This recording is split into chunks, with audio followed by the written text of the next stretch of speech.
generations from which she receives her own tradition of nationhood, Ireland, through us, summons her children to her flag and strikes for her freedom.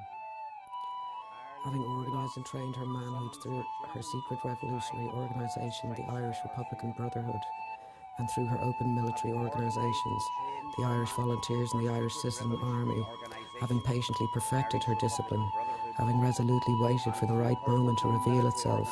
she now seizes that moment, and supported by her exiled children in America and by gallant allies in Europe, but relying in the first on her own strength, she strikes in full confidence of victory. We declare the right of the people of Ireland to the ownership of Ireland, and the unfettered control of Irish destinies to be sovereign and indefeasible. The long usurpation of that right by a foreign people and government has not extinguished that right, nor can it ever be extinguished except by the destruction of the Irish people. In every generation, the Irish people have asserted their right to national freedom and sovereignty. 6 times during the past 300 years they've asserted it in arms. Standing on that fundamental right and again asserting it in arms in the face of the world,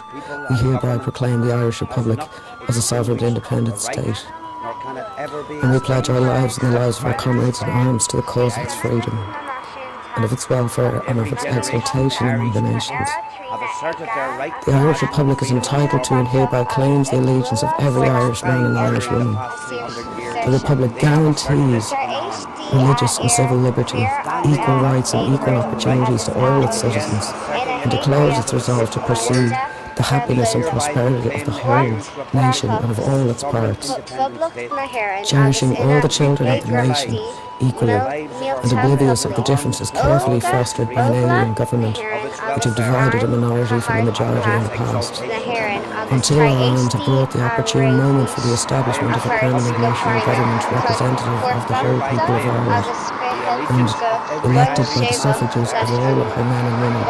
The provisional government hereby constituted will administer the civil and military affairs of the Republic and trust for the people. We place the cause of the Irish Republic under the protection of the Most High God, whose blessings we invoke upon our arms, and we pray that no one who serves that cause will dishonour it by cowardice, inhumanity, or rapine.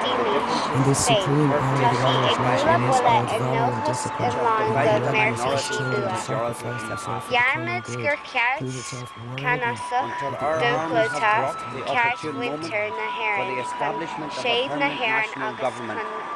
representative of the whole people of Ireland and elected by the suffrages of all her men and women. The provisional government hereby constituted will administer the civil and military affairs of the Republic in trust for the people.